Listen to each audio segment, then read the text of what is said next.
We're going to win. Okay. And how are we going to win? Well, how much have you raised? Cumberland County. Well, we've done well. I'm not ready to release that number yet, but it's extraordinary. Because you heard what happened with the gentleman, the Marine from Charlotte. He's running as a Democrat. Oh yes, And McGrady. Yeah, and he's raised, was it? Did he say 450,000, something like that. That is, this is supposed to be a Republican district. It is. A Democrat raising that kind of money means the Democrats think they can win. Oh yeah. Well, I think the Democrats. There's a couple of things that I think are important going on here that I think we need to understand. One is I think that probably everybody in Washington recognizes that there's some issues with Congressman Pittenger. He's had his own personal issues going on through the business aspect of it over a good period of time. He's, there's some concern. He's now served 3 terms, and somebody that is, says they support term limits, and he's already served 3 terms, and he's gearing up now to run for a 4th. I think that's concerning, that it's time for a fresh face. And I think people genuinely believe that Washington, D.C. has got to change. And President Trump was elected by the people, and I think the whole idea of draining the swamp, we're recognizing that who is the swamp? Is the swamp going to be the special interest groups that are so often running Washington? Or is the swamp going to be the congressmen that are more interested in re-election than they are moving legislation through? I mean, I look at the president and how many executive orders that he's had to sign to fulfill the promises that he made, and there's a corresponding bill sitting over at the Capitol that is going nowhere, and sort of leaving him out on a limb, and that's concerning to me. I think that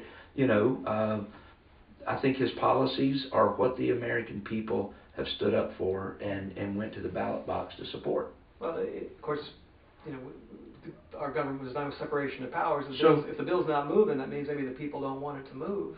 Well, so but can the president do an executive order because he's the president? He's not the king. Correct. And he has done an executive order. Yeah. But I guess the question is, when you ask your question, do the people really not want it? Then why did they elect him on a very clear platform? Now, let's be honest. Whether you love him or hate him, like him or dislike him, nobody's ever been more plain spoken about his agenda and what he was going to do than Donald Trump was.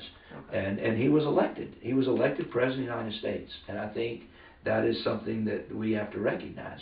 My responsibility is not to necessarily condone his behavior or his tweets, but I do think as Congress we have a responsibility that Republicans are in control.